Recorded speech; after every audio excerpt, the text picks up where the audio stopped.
आज है 15 जुलाई और 15 जुलाई 2020 के इंपॉर्टेंट करंट अफेयर इस पर्टिकुलर वीडियो में हम लोग जानने वाले हैं।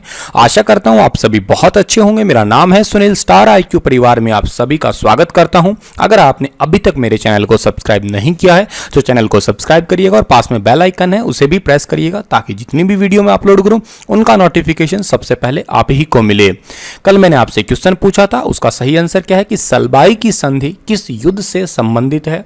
तो जो सलबाई की संधि है वो प्रथम आंग्ल मराठा युद्ध से संबंधित है। बी ऑप्शन ठीक था इस क्वेश्चन का हमारा। ठीक है, प्रथम आंग्ल मराठा युद्ध जो है वो 17 मई 1782 को सलबाई की संधि पे हस्ताक्षर पे किए गए थे। युद्ध के बाद में हुए थे ये, और इस संधि पर मराठा साम्राज्य के प्रतिनिधित्व और ब्रिटिश ईस्ट इंडिया कंपनी के प्रतिनिधि जितने थे उन्होंने आपस में साइन किए थे। इस संधि के द्वारा अंग्रेजों ने सलसेत और ब्रॉच पर अपना नियंत्रण भी कायम रखा था। तो अगले सवाल की ओर चलते हैं। आज का हमारा पहला क्वेश्चन है कि गूगल के सीईओ यानी कि मुख्य कार्यकारी अधिकारी सुंदर पिचई ने भारत में अगले 5-7 साल में कितने हजार करोड़ रुपए का निवेश करने की घोषणा की है। इंडिया को डिजिटल बनाने के लिए 100% डिजिटलाइजेशन के लिए 75,000 करोड़ रुपए के निवेश करने की घोषणा की है। गूगल फॉर इंडिया डिजिटलीकरण कोष के जरिए ये पैसे दिए जाएंगे ताकि जो है सस्ती से सस्ती सेवाएं जो है इंडिया के अंदर पहुंच सके और डिजिटलकरण हर जगह हो जाए। मतलब यूं समझिएगा इंटरनेट का जमाना, हर चीज इंटरनेट के माध्यम से या हर चीज के आगे ई ही लग जाए। जैसे अब ऑफलाइन काम हो रहे हैं बहुत सारे, ऑफलाइन हट के सब चीज़ें ऑनलाइन होने लग जाए। इससे बहुत सारी चीज़ें आर्टिफिशियल हो जाएगी, टेक्नोलॉजी से काफ़ी हद तक आगे बढ़ जाएंगे हम लोग। जैसे मैन पावर है तो मैन पावर का थोड़ा सा कम हिस्सा ज़रूरत पड़ेगा क्योंकि वहाँ रोबोटिक मशीनें वगैरह जो है आ जाएंगी इसके पास में। बात गूगल की हुई है। गूगल जो है, गूगल दुनिया का सबसे बड़ा सर्च इंजन है और गूगल की मदर कंपनी जो है वो अल्फ़ाबेट इंक है, ये भी आप याद रखिएगा। अगले क्वेश्चन की ओर चलते हैं। तो सरकार की तरफ से जारी ताजा आंकड़ों के अनुसार जून 2020 में खुदरा महंगाई दर निम्न में से कितने % पे पहुंच चुकी है। तो जून 2020 के आंकड़े देखिएगा, लॉकडाउन की वजह से अप्रैल और मई के तो आंकड़े नहीं आए थे, लेकिन जून 2020 के आंकड़ों के अनुसार 7.87% जो है वो महंगाई पहुंच चुकी है। और पिछले साल जून की बात की जाए तो ये महंगाई 3.18% थी, लेकिन लॉकडाउन की वजह से, पाबंदियों की वजह से, कोरोना महामारी की वजह से ये जो है आंकड़ा बढ़ गया है इतना और महंगाई भी बढ़ गई है। ऐसा माना जा रहा है एक रिपोर्ट के अकॉर्डिंग या सांख्यिकी कार्यक्रम डिपार्टमेंट की तरफ से कि लगभग 19 से 20 करोड़ लोग जो हैं वो बेरोजगार हो जाएंगे इसी महामारी के कारण ही। अगला हमारा क्वेश्चन है कि भारतीय रेलवे ने निम्न में से कब तक रेलवे को ग्रीन रेलवे बनाने की घोषणा की है। तो भारतीय रेलवे ने जो है ग्रीन रेलवे बनाने की घोषणा की है साल 2030 तक। सी ऑप्शन जो है इस क्वेश्चन का हमारा बिल्कुल ठीक रहेगा। अब ग्रीन रेलवे का मतलब है कि डीजल वाली गाड़ियां जो है उनको बंद करके और 0% कार्बन पे ही लाने का लक्ष्य है, और आने वाले टाइम पे जो है एफिशिएंसी सुधारने के लिए जितनी भी रेलवे लाइन है उनको जो है बिजली से जोड़ा जाए, बिजली वाली लाइनें इस टाइप से जो है वो बनाई जाए ताकि जो है यहाँ पे प्रदूषण जो है वो जीरो ही हो और एफिशिएंसी भी थोड़ी बढ़ जाए।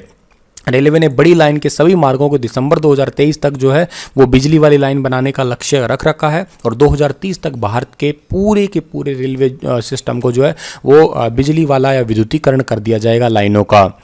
रेलवे के मंत्री का नाम क्या है? पीयूष गोयल है। स्वतंत्र भारत के पहले रेल मंत्री का नाम क्या था? जॉन मथाई। और वैसे पहले रेल मंत्री का नाम क्या है? आसिफ अली। और वीके यादव जो है रेलवे बोर्ड के अध्यक्ष हैं, ये भी आप याद रखिएगा। अगला हमारा क्वेश्चन है केंद्रीय वाणिज्य और उद्योग मंत्रालय के आंकड़ों के मुताबिक निम्न में से कौन सा वित्तीय वर्ष 2019-20 के दौरान भारत का शीर्ष व्यापारिक भागीदार बना हुआ है। मतलब ये कि 19-20 के दौरान जो है इसी साल इन्हीं 1-2 सालों के दौरान जो है भारत का व्यापारिक तरीके से टॉप भागीदार कौन सा बना हुआ है। तो टॉप ट्रेडिंग पार्टनर जो है हमारा वो है अमेरिका। ए ऑप्शन जो है इस क्वेश्चन का हमारा बिल्कुल ठीक रहेगा। और 2018-19 में भी America Bharat top trading partner बना हुआ था, पीपल्स रिपब्लिक ऑफ चाइना से आगे निकल गया था। और अमेरिका और भारत के बीच में जो है ट्रेड डील पे और बड़ी भी बातें जो है वो चल रही है। अभी रिसेंटली डोनाल्ड ट्रंप जब अमेरिका से इंडिया में आए थे, गुजरात दौरे पे थे, तब भी जो है बहुत सारी ट्रेड के ऊपर बातचीत हुई थी। और बात अमेरिका से हुई है तो अमेरिका की राजधानी वॉशिंगटन डीसी है, राष्ट्रपति डोनाल्ड ट्रंप है और कैपिटल तो आपको बता ही चुका हूं मैं, करेंसी क्या है? अमेरिकी डॉलर है। अगला हमारा क्वेश्चन क्या रहेगा कि हाल ही में किस राज्य सरकार ने रोको टोको अभियान की घोषणा की है? तो रोको टोको अभियान की घोषणा की है मध्य प्रदेश ने। डी ऑप्शन जो है इस क्वेश्चन का हमारा बिल्कुल ठीक रहेगा। इस अभियान के तहत क्या जो लोग मास्क नहीं पहनेंगे ना उनको रोका जाएगा और उनको 20 रुपये की पैसे लेके उनसे मास्क दिया जाएगा। तो मतलब ये खैर अच्छी ही बात है। ये वाला रोको टोको अभियान मध्य प्रदेश ने किया है। मध्य प्रदेश की राजधानी क्या है? भोपाल है। मुख्यमंत्री शिवराज सिंह चौहान है। गवर्नर का नाम लालजी टंडन है।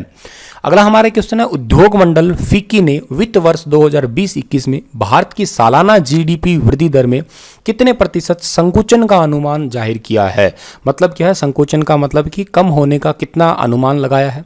तो जो फिक्की है उन्होंने वित्तीय वर्ष 2020-21 में भारत की जीडीपी 4.5% जो है वो कम होने का अनुमान लगाया है। बल्कि जाहिर सी बात है पूरी दुनिया की जीडीपी ही गिर जाने वाली है, क्योंकि कोविड-19 का अगर इसी तरीके से प्रसार चलता रहा तो पूरी दुनिया भर की जीडीपी जो है वो भी 5, 5.5-6% के आसपास जो है गिर जाएगी।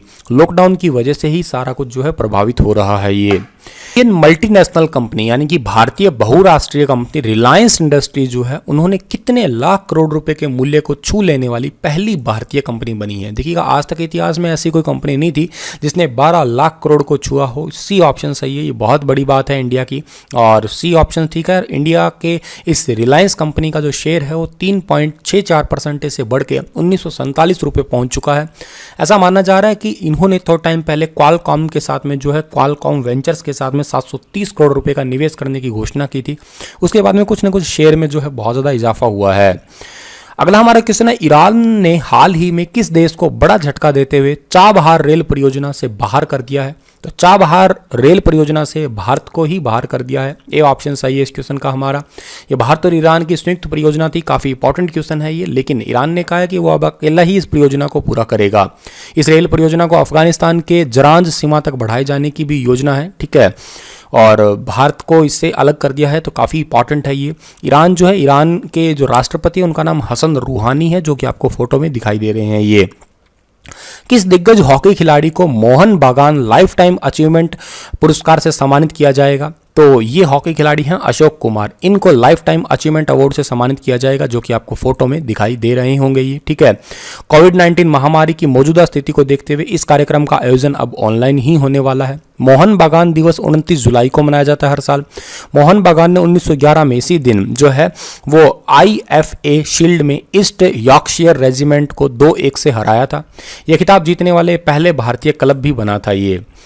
अगला हमारा क्वेश्चन है हाल ही में केंद्रीय सशस्त्र पुलिस बल द्वारा आयोजित अखिल भारतीय पौधारोपण अभियान में किस केंद्रीय मंत्री ने शिरकत की है? तो ये अमित शाह ने शिरकत की है भारतीय पौधारोपण अभियान के अंदर। ए ऑप्शन सही है इस क्वेश्चन का हमारा। और भारत दुनिया की सबसे ज़्यादा आबादी वाले देशों में से एक है, इसलिए उन्होंने कहा है कि कोई छोटा बड़ा जितने भी हैं उन सभी को पौधारोपण के लिए जो है वो आह्वान किया गया है। आप लोगों के लिए आज क्वेश्चन है कि बक्सर की लड़ाई ईस्ट इंडिया कंपनी द्वारा किसके साथ लड़ी गई है? मीर कासिम, सादत अली खान द्वितीय, अली वर्दी खान, सिराजुद्दौला। डिटेल से बताइएगा, अच्छे से लिखिएगा क्या थी इस लड़ाई के अंदर, किन किन के बीच में हुई थी, बक्सर की लड़ाई हुई कब थी। जितना ज़्यादा आपको विस्तार से पता है बताइएगा। इसी के साथ मैं अलविदा लेता हूँ। धन्यवाद। हंसते रहना, मुस्कुराते रहना।